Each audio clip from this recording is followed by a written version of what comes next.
Thank you, Madam Speaker. My question's to the Premier. Premier, we have here an open letter calling on your government to support a ban on new coal mines in Tasmania.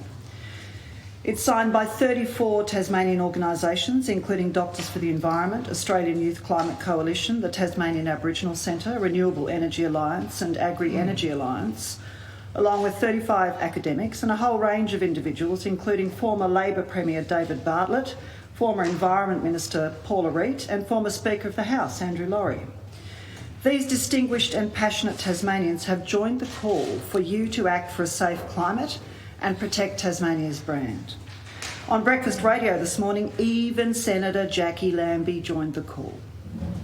Premier, which side of history do you want to be on? Do you agree there's no place for new coal mines in Tasmania? Thank you. The Honourable the Premier.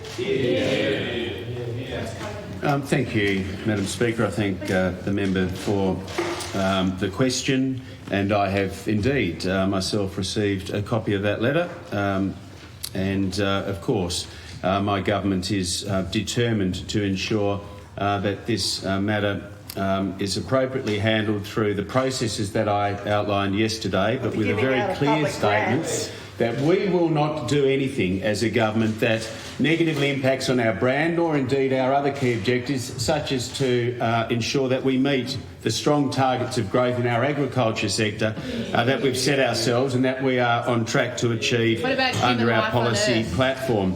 Now, as I said yesterday, the coal exploration licences in question with Midland Energy, they go back some way. There's been a lot of water already under the bridge, and as I said yesterday, there'd certainly be a damn sight more to come, I would suggest, with respect to this matter. In fact, they were granted no less by a Labor government back in 2008. And they were extended, or they were allowed to continue to exist throughout the period of a Labor Green government. I don't recall ever hearing that the Labor Green government wanted to shut these leases and exploration licences down. But they are exploration licences, not licences to operate. Applications have been made by the company to extend the term of these licences, but the government has not granted nor been asked to grant any mining leases on any area of these licences. No grant payment has been made to the company, and the company has not completed a program for drilling or reported to MRT as is expected. It's not yet happened. No grant payments been made. And as I said yesterday, there is a process under which these matters must or should progress, and certainly we as the government do follow good process, and that includes also complying with our obligations under the law, and most notably in this case the Mineral Resources Development Act, as the community and the business community would expect us to do.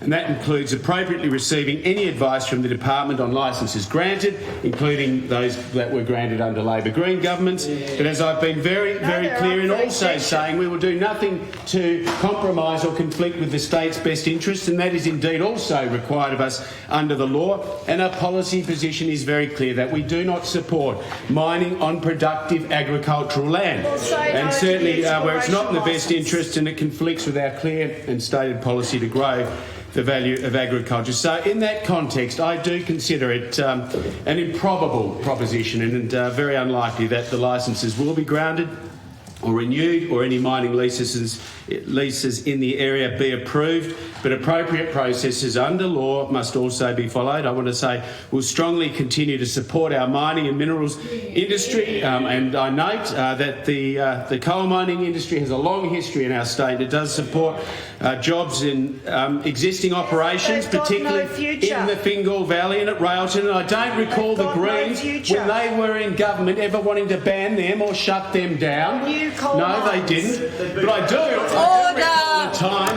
when the Greens Party were in fact championing coal-fired. We've been able to dig out an old report where coal-fired power was, quote, the best option. And Tasmania's environmental lobby has expressed its preference for coal-fired thermal power generation over the construction of more hydropower dams. Tell me again what year? The director of the Tasmanian Wilderness Society, Dr. Bob Brown, said yesterday that if there was to be a new power station, then coal-fired thermal was the best centralised option we have. So, Madam Speaker, as is often the case, the Greens will pick and choose as it suits them, and if we followed their leader, where would we be on the renewable energy development that's occurring under this government? We'll have us to say that as to the young 100% people renewable by this strike in the 2022, climate Madam strike. Speaker. Well, we will continue to ensure that our state's best interests are front of mind, that we comply with process and the law as is required of us, and that certainly gives confidence to the community and Stand should up do and so. say it to young people Notwithstanding like the that. hysteria that the Greens